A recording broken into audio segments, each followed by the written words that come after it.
Hey y'all, I'm James Wright and welcome to my shop. Today we're going to be doing something very different. We're actually going to be going and looking at a tool collection by LeRoy and Suzanne Witzel.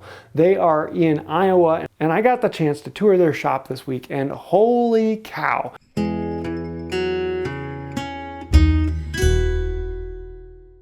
Now in this video, I'm just going to be doing a relatively quick run through. It's still going to be a relatively longer video, but we'll have an interesting time looking at it. This Saturday, we're actually going to be doing a video where we're going to slow go through it and have this Saturday, we're going to be doing a video where we're going to go through it a little bit slower and we're going to have LeRoy and Suzanne actually show us around and show us some of their favorite parts and talk about the collection itself. So stay tuned, but this is going to be a lot of fun. Let's go dive in.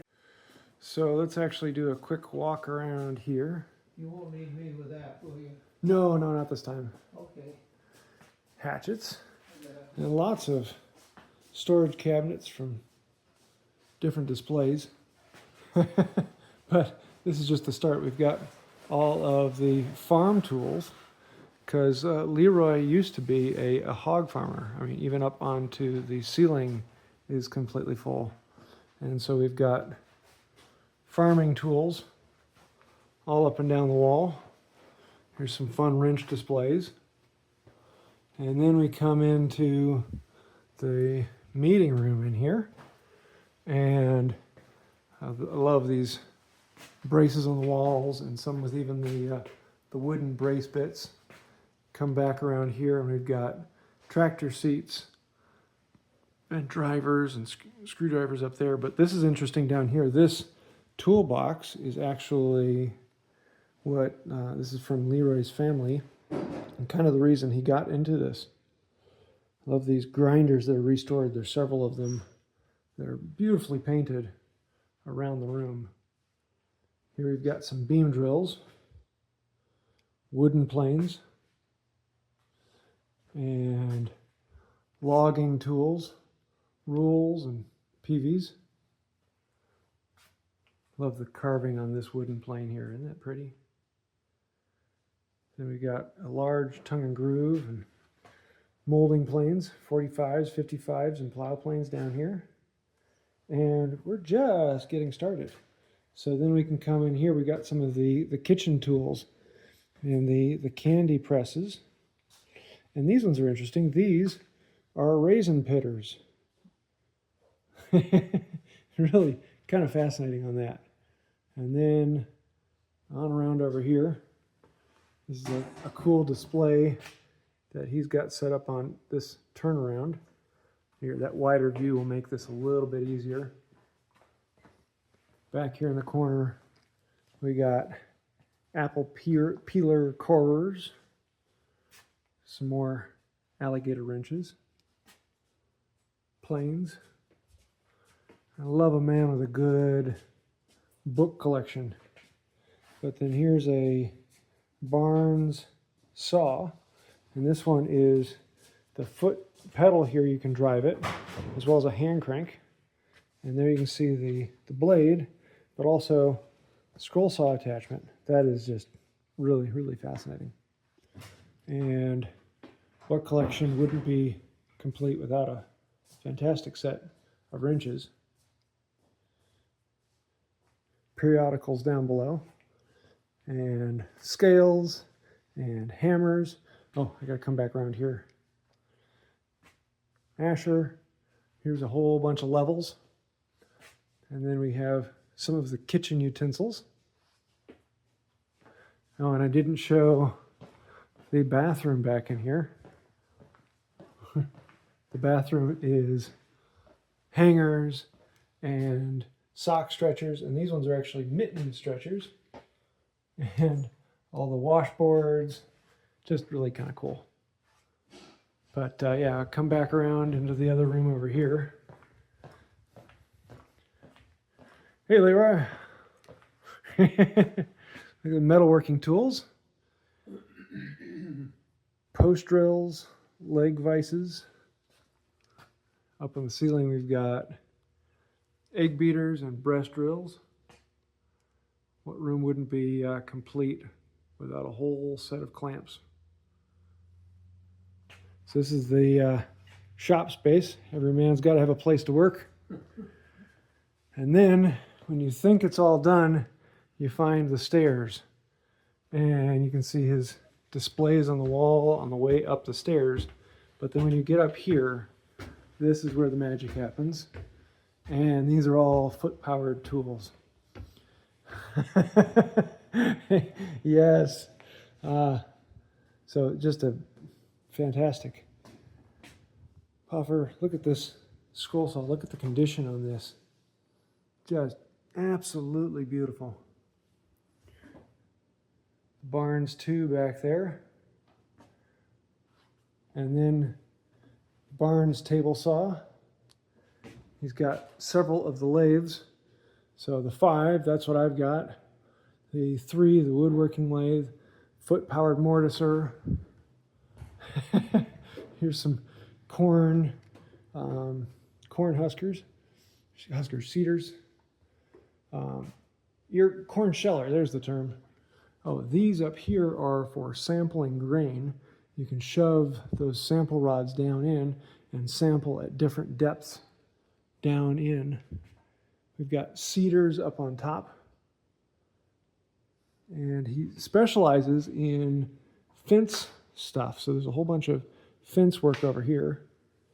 But here's a bunch of grinders. And we have some blacksmith's tools. Oh, these are interesting. Marking gauges that are preset at 1/8 inch increments all the way along there.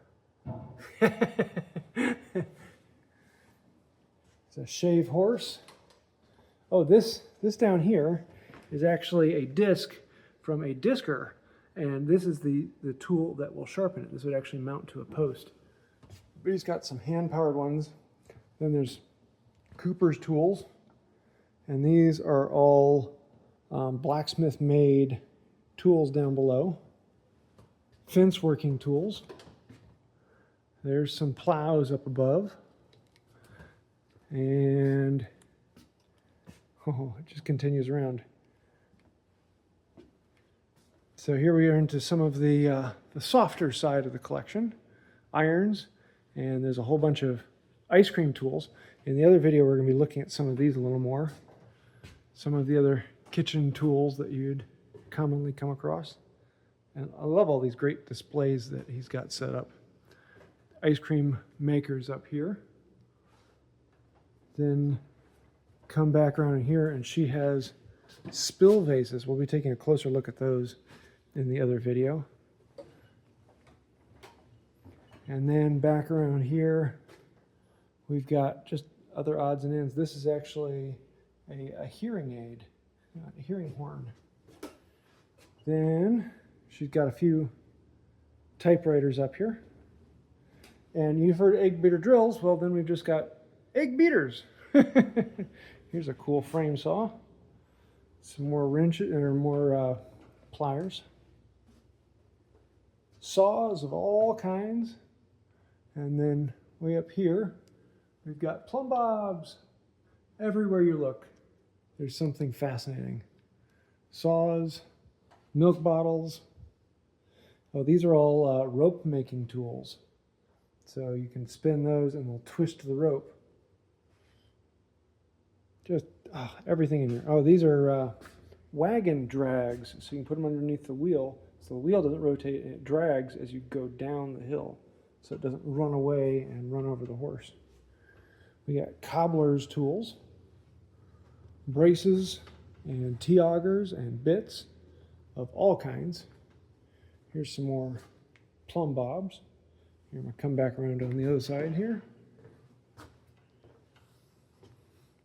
It's just everywhere you look, there's always, and there's more, and there's more. I love it. But yeah, you see a lot of collections where there's a lot of planes. Well, these are most of the planes.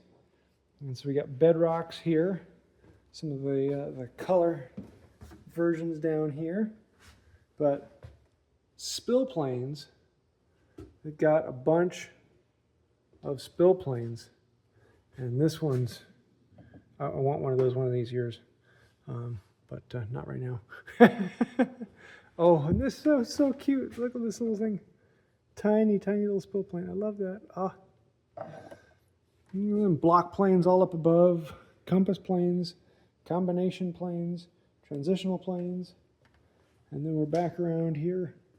Some bellows. Oh, here's some patterns. Just, man, I could spend a long time in this house looking around. He has done amazing work in here. So I hope you like that run through. Wow. I love walking into places like that because the history and the information, and I always learn an incredible amount. And I'm really looking forward to the video coming out this Saturday where we're going to go through it very slowly and actually have LeRoy and Suzanne talking us through this whole thing. They have some amazing stories, and some of the information behind the tools is incredible. So stay tuned for that. It will be coming out Saturday. So I hope you like this. If you have any questions, thoughts, ideas, snide remarks, throw those down below. If you do have anything else that does help out the channel, thank you very much. But think about joining these people over here, those names on the side. They are patrons. Wow, I said that too fast. But no, really, honestly, patrons are the reason I can do this. They're the reason I can travel and bring you some of these shows. Without patrons, we wouldn't exist. There's a reason I don't stop in the middle and say, this is sponsored by some mattress. Thank you for making that happen. I hate doing that. And it means a lot. So if you want to find out more about that and keep this channel going, think about becoming a patron on Patreon, or a member. Click the little join button down below. I think that'll do it for now. And until next time, have a wonderful day. Interestingly enough, LeRoy's phone number is CALLATT. Yeah, because when you call him, you're calling Collection.